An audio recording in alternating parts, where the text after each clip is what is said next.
আপনাকে কয়েকটা ভালো কাজের উপদেশ দিব যেটা মুহাম্মদ সাল্লাল্লাহু আলাইহি ওয়াসাল্লাম দিয়েছেন। যদি আপনি করতে পারেন বেশক আপনি জান্নাত চলে যাবেন। ইনশাআল্লাহ বলুন করব ইনশাআল্লাহ। হ্যাঁ ইনশাআল্লাহ বলা মিছে কথা বলা শোনা। সব জায়গাতে ইনশাআল্লাহ বলছে, এক জায়গাতেও মানতে পারছে না। মানতে পারছেন? এক জায়গাতেও মানতে পারছেন না, সব জায়গাতে শুধু ইনশাআল্লাহ। আমার আগে যে বক্তব্য রেখেছে ইনশাআল্লাহ মেনে নেব, অথচ কালকে গিয়ে দেখবেন আপনার চরিত্র যেমন তেমনই আছে, কোনো ডিফারেন্স নেই। চলুন মুহাম্মদ সাল্লাল্লাহু আলাইহি ওয়াসাল্লামের কাছ থেকে ১৫০০ বছর আগে ঘুরে আসা যাক। তিনি কয়েকটা ভালো কাজের কথা বলছেন। কি বলছেন?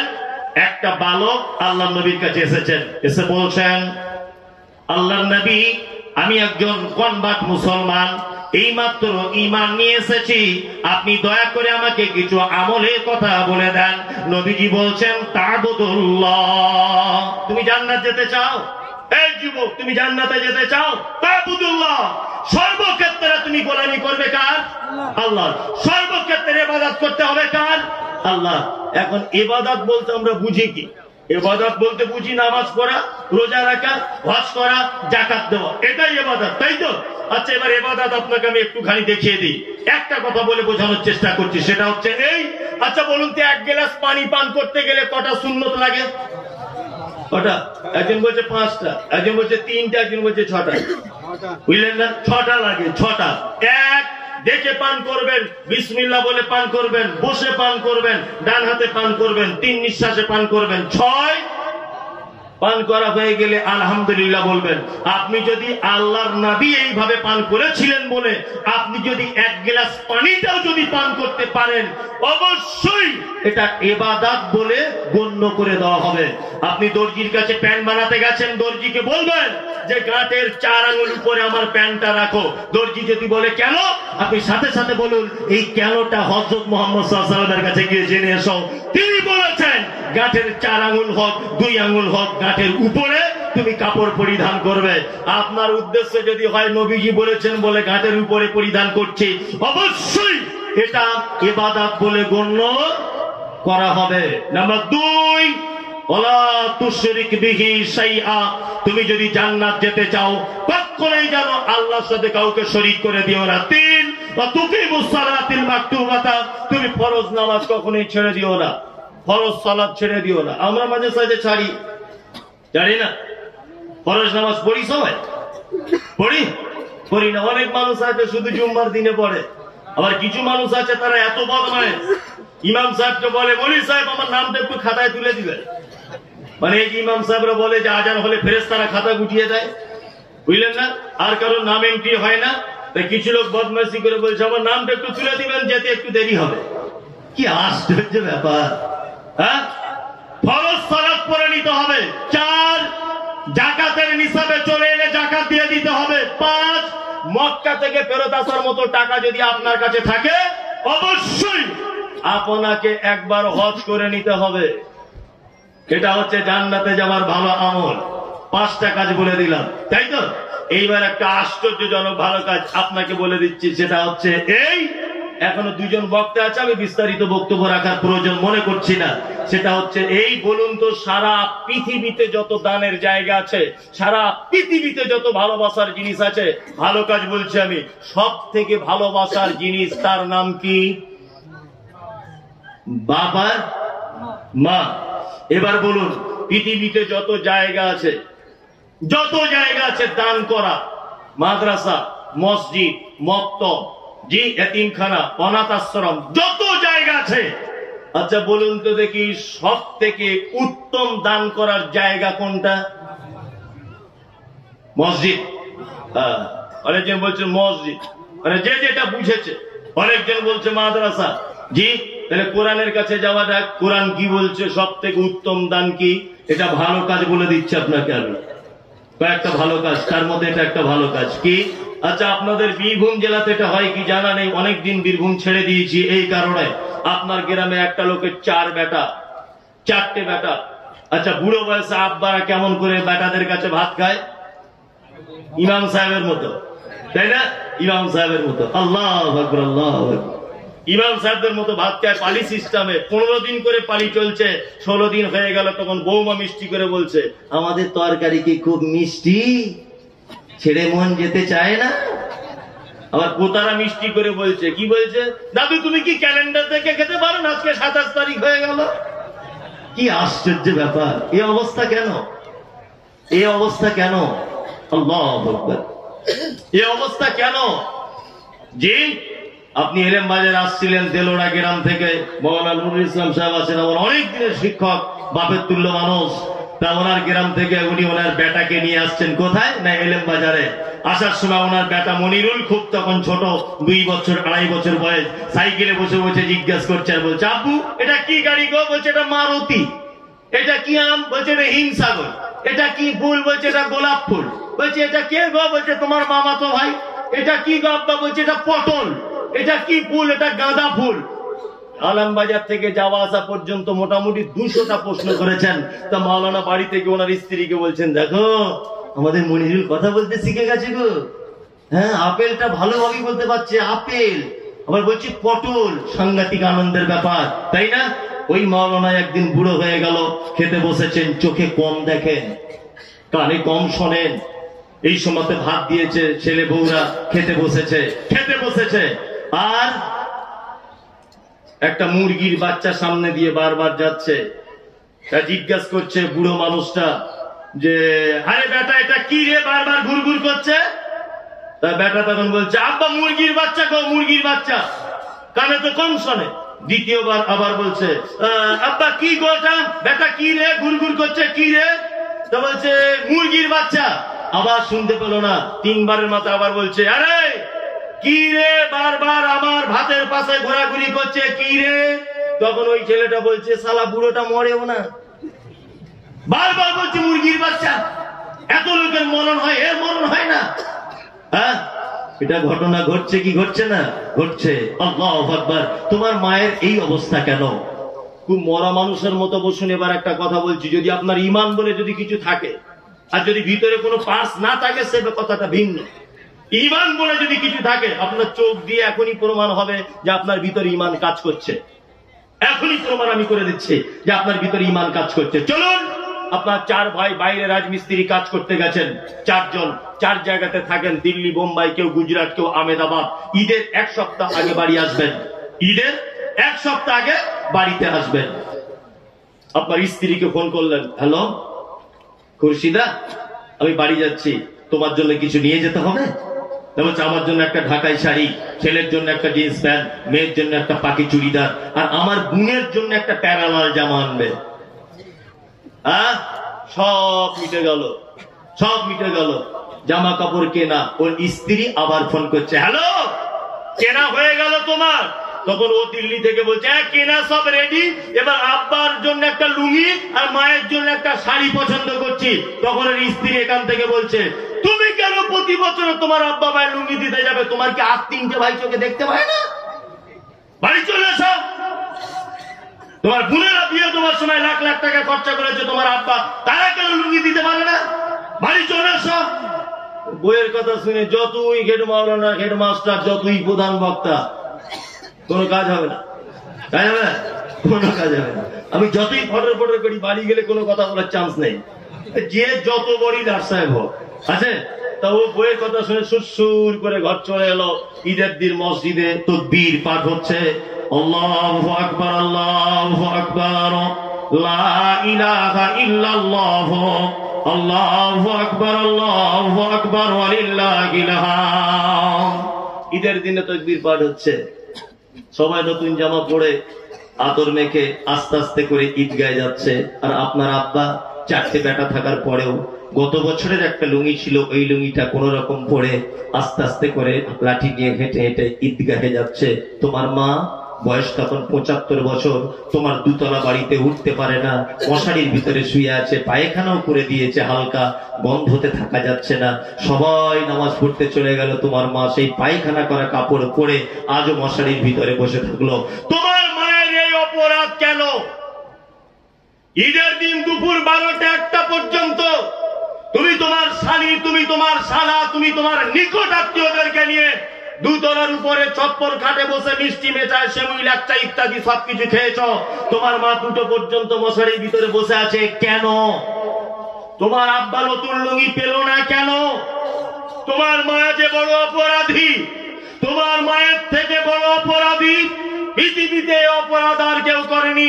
তোমার মায়ের 1 নম্বরের বড় অপরাধ, তোমার মা দেলোরা গ্রামের একজন গ্রাম্য মেয়ে, তোমার মা পর্দারাসীন মেয়ে, তোমার মা জীবনে কোনো পর পুরুষের মুখ দেখানো না, তোমার মতো পুরুষ মানুষকে জন্ম দিতে গিয়ে, তোমার মতো একজন বদমাশ বেটাকে জন্ম দিতে গিয়ে এলেমবাজার হাসপাতালে পর পুরুষের সামনে শাড়ি জামা কাপড় ব্লাউজ খুলে দিয়ে উলঙ্গ হতে হয়েছিল পর পুরুষের সামনে। এটা তোমার মায়ের আজকে জীবনের এই পরিণতির 1 নম্বরের বড় অপরাধ। তোমার মায়ের দ্বিতীয় বড় অপরাধ কি না? তোমার মায়ের তৃতীয় বড় অপরাধ, তোমার মায়ের আজকে এই অবস্থা। তোমার মায়ের অপরাধ হলো এই, তোমার মায়ের বয়স তখন 26 বছর, তোমার মা তখন টকটকে অপরূপা চরমা সুন্দরী, তোমার মা তখন হাঁসের ডিমের মতো, তার চামড়া পরিষ্কার, ডাক্তারবাবু বলেছে নরমালে বাচ্চা হবে না। তোমার মাকে হসপিটালের বেডে গরুর মতো করে শুইয়ে 4-5 জনা হাত বেঁধে দিয়ে সিজারে করে ধারালো ছুরি দিয়ে জীবিত মানুষকে পেট কেটে তোমার মতো বদমাইশ ছেলেকে জন্ম দিতে হয়েছিল তোমার মাকে। সেই যে ডাক্তারবাবুরা মোটা সুতো দিয়ে একবার করে সেলাই মেরে দিয়ে দিয়েছে, আজও পর্যন্ত সেই ব্যথা জননীর আজও পর্যন্ত মাঝে সাঝে অনুভব করে। এটা তোমার মায়ের 2 নম্বর বড় অপরাধ। তোমার মায়ের ঈদের দিন আজ এই অবস্থা কেন? তোমার মায়ের 3য় বড় অপরাধ, তোমার মায়ের মাথার চুল কালো কুচকুচে, হাঁটু পর্যন্ত দুলতো, পাড়ার মেয়েরা তোমার মায়ের চুল দেখতে আসতো, কিন্তু তোমার মতো বদমাইশ ছেলেকে জন্ম দিতে গিয়ে তোমার মা হসপিটালের বেডে লাল রক্তে তোমার মায়ের কালো কুচকুচে চুল জমাট বেঁধে গিয়েছিল। এটা তোমার মায়ের 3 নম্বরের বড় অপরাধ। তোমার মায়ের 4 নম্বরের বড় অপরাধ হলো এটা যে তোমার মা চিকিৎসা বিজ্ঞানীদের ভাষায় প্রত্যেক দিন একটা শিশু 8 বার করে দুধ পান করে, একবারে 250 গ্রাম করে দুধ পান করে। কোরআনের ভাষাতে 30 মাস দুধ পান করাতে হয়, আর 30 মাসে তোমাকে দুধ পান করিয়েছে 1800 কেজির মতো। 90 টাকা যদি দুধের কেজি হয় তাহলে তোমার মায়ের দুধ পান করেছো। 50 টাকা যদি দুধের কেজি হয় 90,000 টাকা তুমি তোমার মায়ের দুধ পান করেছো। তোমার মা অপরাধী কোন জায়গায় না? তোমার মা তোমাকে নিয়ে নানির বাড়ি যাচ্ছিল, বাসে অনেক ভিড়, তোমার নানির বাড়ি শিউড়িতে, বাসে উঠেছে, তখন থেকে তুমি বলছো মা দুধ খাবো, মা দুধ খাবো গো, মা দুধ খাবো। পাড়া গ্রামের মেয়ে ব্লাউজ খুলতে পারছে না, ভয় করছে, লজ্জা করছে। বাসের যুবক ছেলেরা তোমার মায়ের দিকে ফ্যাল পাল করে তাকিয়ে আছে। তোমার মা বুকের ব্লাউজ একেবারেই লজ্জার মাথাকে খুলে দিয়ে বলেছিল সেদিন, আব্বু তুমি দুধ খেয়ে নাও। একদিকে বাচ্চাকে ধরে আছে আর একদিকে কাপড় সামলাচ্ছে। সেদিন তোমার মা যদি তোমাকে দুধ দেওয়া ইতস্তত যদি করতো, 5-10 মিনিট যদি দেরি করতো, তোমার কচি কণ্ঠনালীটা সেদিন আটকে তুমি মারা যেতে পারতে। তোমার মা তোমাকে নিয়ে নানির বাড়িতে পৌঁছানোর পরে তোমার নানা বিরিয়ানি করেছে, বিরিয়ানি খেতে বসেছে তোমার মা, তুমি বাসনের পাশেই পায়খানা করে দিয়েছো। তোমার মা তোমার পায়খানা দেখে সেদিন বলতো, আলহামদুলিল্লাহ বেটা তুমি পায়খানা করেছো, অনেক দিন তোমার পায়খানা হয়নি। তোমার পায়খানা দেখে যে আলহামদুলিল্লাহ বলতো, তার আজকে অবস্থা এই। নাম্বার 2, তোমার আব্বার এই অবস্থা কেন? তোমাকে আলামিন মিশনে ভর্তি করবে বলে প্রত্যেক দিন দুর্গাপুরে রাজমিস্ত্রির লেবার কাটতে চলে যেত। 50 বছর বয়স তোমার আব্বার, মাথাতে মশলা মেখে কাঁপতে কাঁপতে 2 তলা সিঁড়ি দিয়ে উঠতো। এটা তোমার বাপের আজকে নতুন লুঙ্গি পরা হলো না, তার বড় অপরাধ। তোমার বাপের 2য় বড় অপরাধ, তোমার মতো বদমাইশ ছেলের স্কুলে পড়ানোর জন্য রাত 12টার সময় কনকনে পৌষ মাসের হাড় কাঁপানো শীতে ওই এলেমবাজার বাস স্ট্যান্ডে বসে থাকতো। নাইট কোচ বাস থেকে একটা কাপড়ের পুটুলি নামবে, বাড়িতে পৌঁছে দেবে, 100 টাকা পাবে, তারপরের দিন তোমার স্কুলের বেতন দিতে হবে। এটা তোমার বাপের অবদান। কেন তাদের আজ এই অবস্থা? কোথায় আপনি হজ করতে যেতে চাইছেন? কোথায় 5 লাখ টাকা খরচা করে মক্কায় যেতে চাইছেন বারবার? জি, এতবার হজ করার কেন ঢং এলো? একবার হজ ফরজ করে নেন। 40 বার 42 বার উমরা থেকে ঘুরে আসছে, মা পানি সিস্টেমে ভাত খায়। এটা নির্লজ্জতা ছাড়া আর কিছু নয়। চলুন কোরআন কি বলছে দেখা যাক। আল্লাহ নবীকে জিজ্ঞাসা করা হলো, ইয়াসালুনাকা মাযা ইউনফিকুন, নবী আপনি বলুন আমরা কোথায় খরচা করব, কার পিছনে খরচা করব, উত্তম খরচা করার জায়গা কি? আসেনি। কোরআন নবীকে বলে দিচ্ছেন, কুল মান ফাতুম মিন খাইরিন ফালিল ওয়ালিদাইন ওয়াল আকরাবিন ওয়াল ইয়াতামা ওয়াল মাসাকিন ওয়া বনিস সাবিল ওয়া মা তাফআলু মিন খাইরিন ফা ইন্নাল্লাহা বিহি আলিম। নবী আপনি বলে দেন, সারা পৃথিবীতে যত দান করার জায়গা আছে, তোমরা যত দান করো, তোমরা যত খরচা করো, উত্তম খরচা করার জায়গা হচ্ছে তুমি তোমার আব্বা মায়ের জন্য যে টাকাটা খরচা করো। পৃথিবীতে এর থেকে উত্তম খরচা করার জায়গা আর কোন জায়গা নেই। আমি মুমতাজুল ইসলাম আপনাকে আবার বলছি, আপনি এখন একটা মসজিদে 50,000 টাকা দান করেছেন, নেকি হতে পারে আপনার 1 লাখ। আপনি বাড়ি যাওয়ার সময় আপনার মায়ের জন্য একটা ওড়না কিনে নিয়ে চলে যান, অবশ্যই নেকি 10 লাখ হওয়ার চিন্তা ভাবনা রয়েছে। আপনি কোথায় জান্নাত খুঁজতে চাইছেন? হ্যাঁ, জান্নাত কোথায়? এই দেখুন, এই জায়গাটা, এই জায়গাটায় জান্নাত। আল্লাহ নবী বলেছেন তোমার মায়ের এই জায়গা। কোথায় আপনি ভালো কাজ করতে চাইছেন? হ্যাঁ, কেতা বালিশ নিয়ে বাড়ি থেকে চলে গেল, বলছে কি করতে? বলছে ভালো কাজ করতে গেছে। কেতা বালিশ নিয়ে বাড়ি থেকে যাওয়ার কি প্রয়োজন আছে? চলো, তোমার মা বেঁচে আছে, সেবা করো, সেবা করো। বলছে এতদিন বাড়িতে থাকতে পারবো না, কারণ বলছে ভালো কাজে বার হয়ে চলে গেছে। অবশ্যই ভালো কাজ, মা বেঁচে আছে তো এখনো, চলুন গিয়ে সেবা করুন, আপনার আব্বাকে করুন। এলেম বাজার মাদ্রাসা আমার রক্তের সঙ্গে মনে হয় জড়িত রয়েছে। আমি এখানকার বক্তা, এটা আমি একবারও মনে করিনি।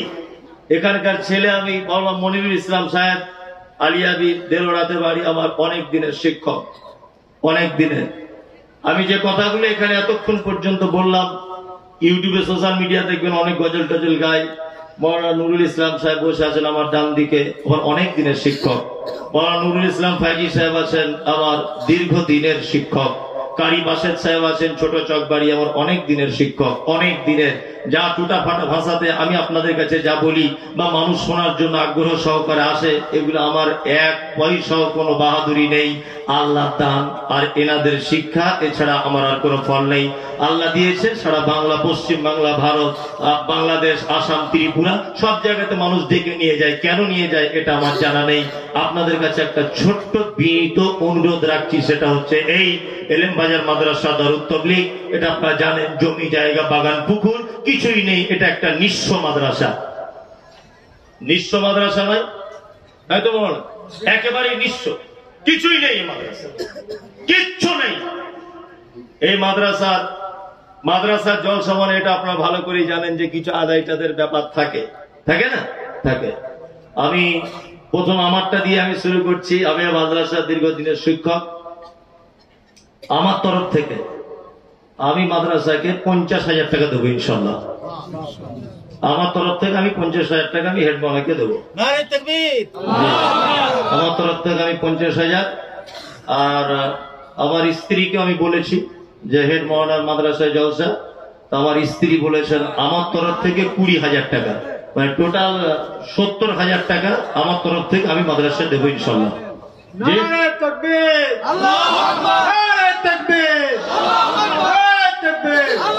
জি শুক্রিয়া। আমি আল্লাহর কসম দিয়ে বলছি, এখানকার সঙ্গে আমার খুব আন্তরিকতার সম্পর্ক। এটা আমার নিজের ব্যক্তিগত টাকা। আমি 70,000 টাকা আমি মাদ্রাসাকে দিলাম। এই মাদ্রাসার প্রত্যেক শিক্ষকদের কাছে এটা আমার বিনীত অনুরোধ, আপনারা আমার জন্য দোয়া করবেন যাতে আল্লাহ আমার ইলমিয়াত বাড়িয়ে দেয়। এই দোয়াটা শুধু করবেন। আর যারা বসে আছেন অবশ্যই আপনারা দোয়া করবেন। আর আপনাদের কাছে বিনীত অনুরোধ, এই মাদ্রাসাটা মানে খুব স্বপ্ন দেখায় মানুষকে, খুব স্বপ্ন দেখায়, খুব স্বপ্ন দেখে। আমরা এলেমবাজার এলাকার মানুষ, এই মাদ্রাসার প্রতি একটা স্বপ্ন সবসময়তেই আছে। আমি হেড মাওলানাকে আগেও বলেছি যে আপনি মরার আগে অন্তত পক্ষে এমন একটা কিছু করে দেখিয়ে দিয়ে যান যে এখান থেকেই যেন কেউ ফারাগাত করে এখানেই যেন বুখারীর দার্স দিতে পারে, এরকম একটা সিস্টেম আপনি করুন, করুন। এই স্বপ্ন একার পক্ষে সম্ভব হতে পারে না। তো ওই জন্য আপনাদের কাছে বলছি, কলকাতা থেকে অনেক ভাইরা এসেছেন, হুগলি থেকে এসেছেন, তারা আমার অনেক পরিচিত। আমার সঙ্গী সমপরিমাণ আর একটা লোক একটু কেউ নিয়ত করে নেন সমপর্যায়ে। আপনি একবারে দিতে না পারেন, দুবারে দেবেন হেড মাওলানাকে। একটা লোক নিয়ত করুন যে আমিও 50,000 দেবো ইনশাল্লাহ। কেউ আছেন এখানে বাইরে থেকে যারা এসেছেন? এখন দিতে হবে না, রমজান মাসেই দেবেন, হেড মনা যখন যাবে তখন দেবেন। একটা লোক যদি নিয়ত করতেন দানটা করবেন আপনার আব্বা মায়ের জন্য, পৃথিবীর সব থেকে দামি মানুষ ওরা আপনার কাছে, এই কারণে। কেউ আছেন? একটা কলকাতার লোক বা বাইরের লোক, একজনের দুজন বন্ধু মেলেও বলুন যে আমরা 50,000 টাকা দেবো মাদ্রাসাতে। আল্লাহু আকবার। এরকম জায়গায় যদি আপনি দিতে পারেন জীবন আপনার ধন্য হয়ে যাবে। আমি তো মনে করি যারা এসেছেন, আমি 50,000 টাকা চেয়েছি, যদি আপনি মনে করেন যে আমার সঙ্গে থাকবেন না, আপনি অন্তত কিছু দেন, অন্তত 20,000 টাকা একটা লোক বলুন যে আমি 20,000 টাকা দেবো এলম বাজার মাদ্রাসায়। একটা লোক প্লিজ। আমি জানি জলসার আগে প্রত্যেক মাদ্রাসা আদায় হয়, তারপরে একটা আবদার থাকে, সিররাম ওয়া আলানিয়া, কোরআনে শব্দ এসেছে গোপনেও দান করা যায়, প্রকাশ্যেও করা যায়।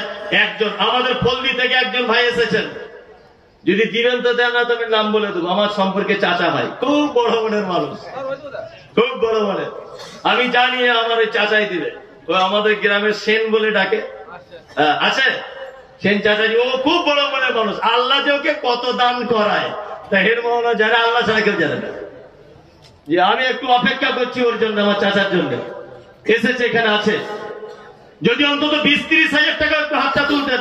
শুনুন, কেউ উঠে যাওয়ার চেষ্টা করিয়েন না। আপনি উঠে যাবেন মানে ভাববো আপনি মাদ্রাসার একজন চরম শত্রু, কারণ আপনাকে দেখে আর একজন চলে যাবে। আপনি বসুন, আপনি বসে থাকুন, টাকা দিতে হবে না। আর অন্তত একটা লোক বলুন প্লিজ, আরে ভাই অন্তত 10,000 টাকা বলুন। সেন মনে হয় ফোন করছে, জি সেন চাচা, সেন চাচা মাশাআল্লাহ মাশাআল্লাহ, মানে মৌলানা সাহেবের বিআই চিনপলাশি থেকে, খুব বড় বড় মানুষ, আমাকে খুবই ভালোবাসে। তা আমার চাচার সেন যে নাম বললাম, খুব দামি মানুষ, শের আলী, শের আলী 20,000 টাকা। মাশাআল্লাহ মাশাআল্লাহ, এই মৌলানা সাহেবের বিআই 20,000 টাকা। আচ্ছা 20,000 ওটা এক কাজ করে আপনি 25,000 দিয়ে দেন। আর সেন চাচা আপনি 25,000 করে দেন। চাচা আর একবার হেডমাস্টারকে ফোন করে বলুন যে আর 5,000 দিচ্ছি। হ্যাঁ কই আছে, কই সেন চাচা একবার স্টেজে আসুন, ওই শের আলী চাচা একবার আসুন, ওটা আমার চাচা হয় সম্পর্কে, ওই জন্য দেখাচ্ছি, দেখে রাখা ভালো। জি তাহলে হলো 70 আমার, 25 25 50, তার মানে 1,20,000। আমাদের মাসের সেক্রেটারি সাহেব দিচ্ছে 25,000 টাকা। সেক্রেটারি সাহেব 25,000। আচ্ছা আচ্ছা, সৈয়দ নাজির সাহেব, আল্লাহ ওনার দানকে কবুল করুন, আমিন। আর একজন ওইখানে হাত তুলেছেন 10,000 টাকা নাকি? উনি ওনার আব্বার নামে 10,000। কোথায় বাড়ি? পোছেড়া। পোছেড়া নামটা বলুন। শের আলী তোমার কাছে 5,000 টাকা দাবি করছে। শের আলী এখানে আসুন। পোছেড়া কি নাম? আচ্ছা আর কেউ আছেন? হ্যাঁ বলো। আর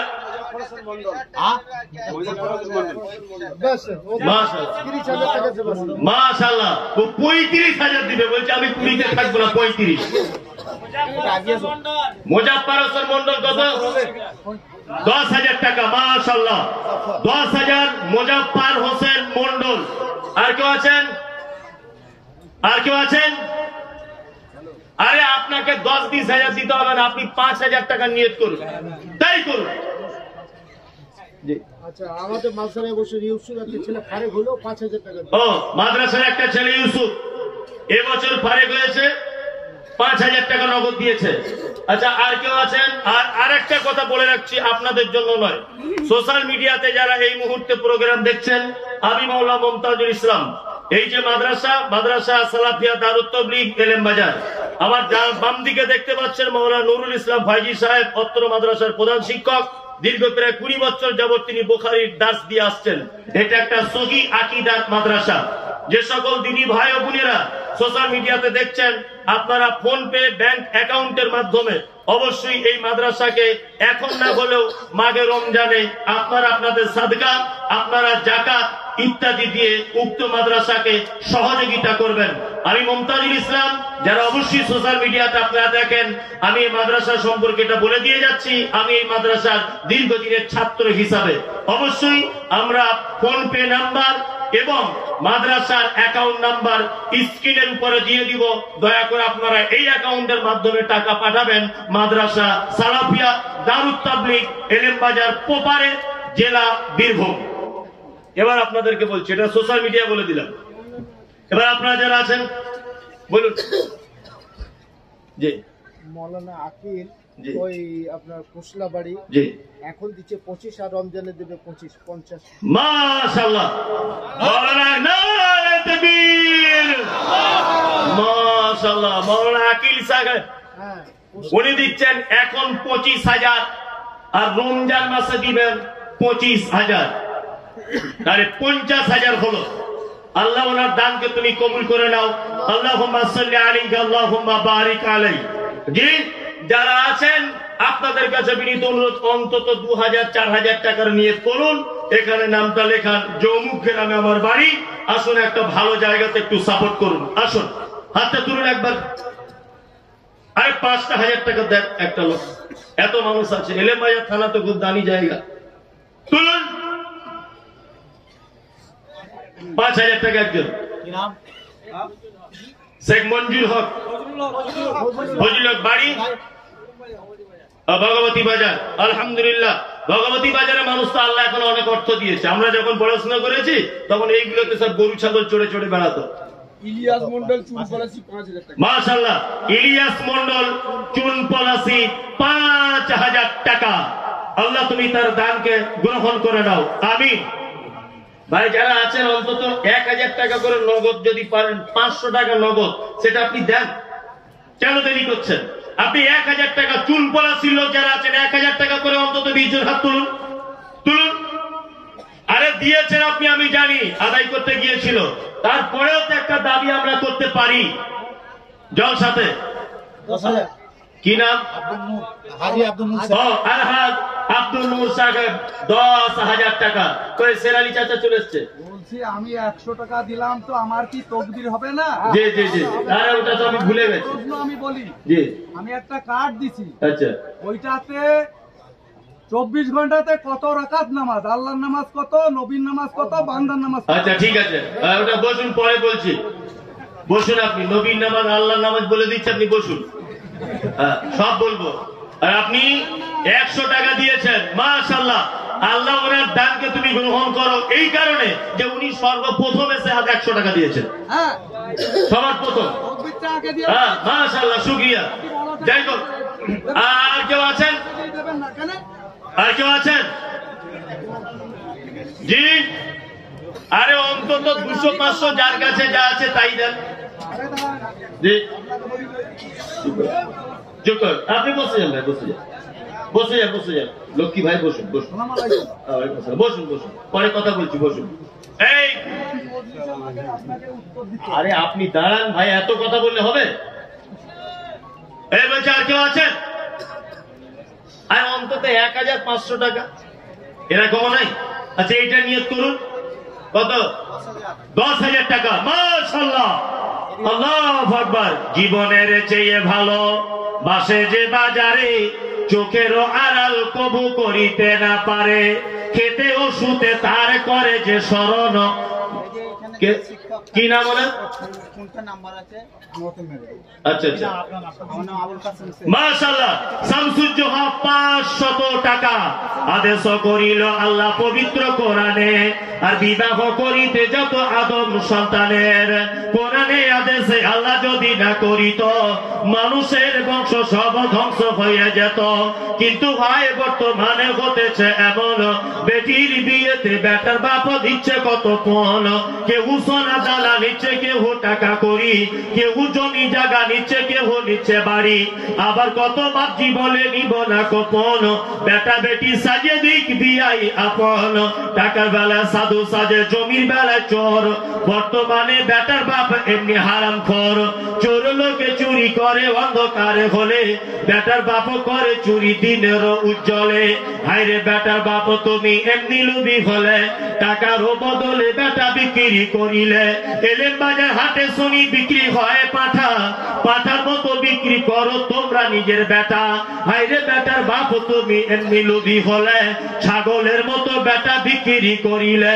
তোর জন্য কত নারী বিষ পান করে, কত নারী গলা দড়ি দিয়ে ঝুলে পড়ে। একটা পানির বোতল রাখতে হতে এসছে।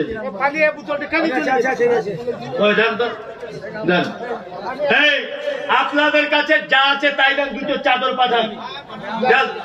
যার কাছে যা আছে দুটো চাদর, চাদর যেন ভর্তি হয়ে যায়।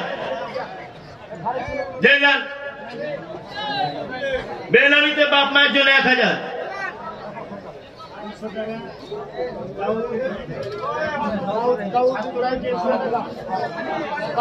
দাউদ ইব্রাহিম 200 টাকা। এই আমার পরে একজন বক্তা আছে, প্রধান বক্তা মুর্শিদাবাদ থেকে, একদম ডিটো আব্দুল রাজ্জাক বিন ইউসুফের মতো বক্তব্য শুনবেন। একজন উঠবেন না, প্রয়োজন। হ্যাঁ বলুন। আনিকুল 5000 টাকা।